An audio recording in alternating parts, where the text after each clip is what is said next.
جی doctor صاحب میرے خیال میں انہوں نے بہت ہی اچھا سوال کیا ہے اور میں چاہ رہا تھا کہ میں اس حوالے سے کبھی ہمارے پروگرام میں یہ بحث ہو. ہمارا المیہ یہ ہے کہ آج جس شخص کو وضو کے فرائض اور واجبات کا علم نہیں، وضو کے استنجے کا طریقہ صحیح نہیں آتا، وضو کے اس کو بنیادی طور پر سنت اور فرائض کا پتہ نہیں، ایسا شخص بھی اگر فتویٰ دینے پہ تو اس کی زبان کافر کافر ضرور کہتی ہے. حالانکہ تکفیر مسلم یہ اتنا خطرناک مسئلہ ہے کسی مسلمان کو کافر کہنا کہ الامان والحفیظ، کیونکہ اس کے اوپر واضح صحیح حدیث نبی علیہ السلام کی موجود ہے. رسول اللہ صلی اللہ تعالیٰ علیہ وآلہ وسلم نے ارشاد فرمایا کہ جب کوئی کسی مسلمان کو کافر کہتا ہے، کسی شخص کو کافر کہتا ہے تو ان دونوں میں سے ایک کافر ضرور ہوتا ہے.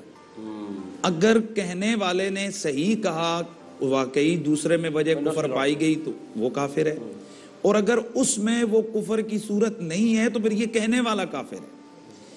اب بڑی اہم ترین بات اس کو میرے سننے والے یاد رکھیں کہ 99 وجوہ اگر کسی میں کفر کی احتمالات پائے جاتے ہیں اور اس میں ایک صورت ایمان کی ہے تو آپ اس کو ایمان پر محمول کریں گے.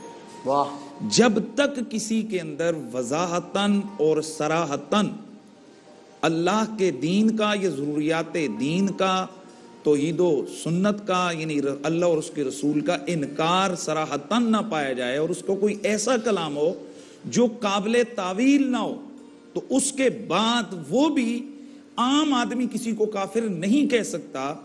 اس پر بھی جو جس کو کہتے ہیں نا کہ مستند ایک فقیہ یا مستند مفتی اگر وہ فتویٰ دے گا تو ایک الگ بات ہے، اور اس میں بھی مفتی ہزار جہتوں سے اس چیز کو چھان پٹک کر کے اس کے بعد جناب وہ فتویٰ دے گا. مفتی صاحب اگر جس کو کہا گیا ہے اس کو کیا فائدہ؟ میں اس کی طرف آ رہا ہوں. اب انہوں نے یہ کہا ہے کہ ایک آدمی ایک جو قرآن کی کسی آیت کا انکار کرتا ہے، اب یہ ایک جرنل بات ہے کہ آیت کا، میں بھی کہ آپ سمجھ رہے ہو انکار کر رہا ہے، وہ اس آیت کے کسی دوسرے معنی کو لے رہا ہوں. اس لیے یہ طے کرنا یہ کسی عام عوام کا کام نہیں ہے، یہ کسی مسجد کے 5 وقتہ امام کا، یہ مؤذن کا کام نہیں ہے، یہ عالم دین اور مفتی کا کام ہے کہ وہ یہ اس بات کو طے کرے کہ واقعی اس نے آیت کا انکار کیا. اور آیت کا انکار کیا ہے؟ وہ صراحتاً اس آیت کے لفظوں کا انکار کرے یا اس کے اجماعی معنی کا انکار کرے، جس طریقے سے خاتم النبیین میں ختم نبوت کے اجماعی معنی کا انکار جناب کیا ہے، بروزی ذلی یہ کوئی چیز نہیں ہے، یہ کوئی نہیں ہے، اس کا انکار کیا ہے. اب اس طرح اگر حدیث کو حدیث صحیح مانتا ہے، یہ بڑی عام بات ہے کہ ایک آدمی کہتا ہے یار میں اس حدیث کو نہیں مانتا، اور اس کا مطلب یہ ہے کہ یہ نبی کی بات نہیں ہے اور وہ اس کو معمول کر رہے کہ یہ ضعیف حدیث ہے یا موضوع روایت ہے، وہ انکار حدیث نہیں کہلاتا ہے. ایک یہ ہے کہ وہ ایک حدیث صحیح ہے یا حدیث متواتر ہے. حدیث متواتر وہ ہے جس کا تواتر ثابت ہے اور تمام لوگ اس کو حدیث کی صورت میں مانتے ہیں. اب اس کے بعد وہ حدیث کو صحیح سمجھتے ہوئے اس کے بعد پھر وہ کہتا ہے کہ جی یہ صحیح حدیث، لیکن میں اس کو نہیں مانتا. حدیث کو صحیح مان کر پھر کہے کہ میں اس کو نہیں مانتا، ایسی صورت میں وہ واقعی وہ دار اسلام سے خارج ہوگا. کہ اس کی کیا جرت ہے کہ وہ رسول خدا کی بات کو ایکسیپٹ کر کے کہ ان کی بات ہے پھر وہ ان سے بڑا ہو جائے کہ میں اس کو نہیں مانتا. اس کا مطلب یہ کہ وہ ذات پیغمبر یا صفات پیغمبر کا انکار کر رہا ہے.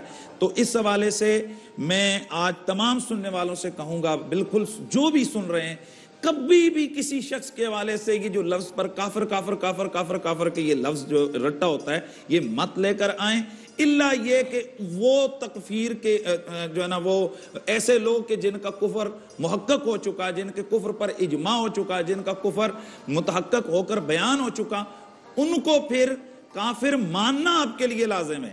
یہ جو کہتے ہیں نا کئی لوگ کہ کافر کو کافر نہیں کہنا چاہیے، یہ بالکل جھوٹ ہے. مسلمان کو کافر نہیں کہنا چاہیے. جب ایک شخص کافر ہے اب اس کو کافر کہنا اور ماننا یہ واجب ہے آپ کے لیے. اگر آپ ایک کافر کو کافر نہیں مانتے ہیں تو آپ پھر اس صورت میں بھی دار اسلام سے خارج ہو جائیں گے. اچھا مجھے میرے سوال کا جواب دیں. جی جس کو کہا گیا وہ بیچارہ کیا کرے؟ جس کو کہتے رہے کافر، یہ کافر ہے، اس کو کیا فائدہ ہو؟ دیکھیں مثلا ایک آدمی ہے جو جس کو کافر کہہ رہے ہیں، وہ نہیں ہے، وہ عدالت میں جا کر، یعنی یہ جو شریعت کا تقاضا ہے، وہ جو کافر نہیں ہے اور اس کو کافر کہا جا رہا ہے،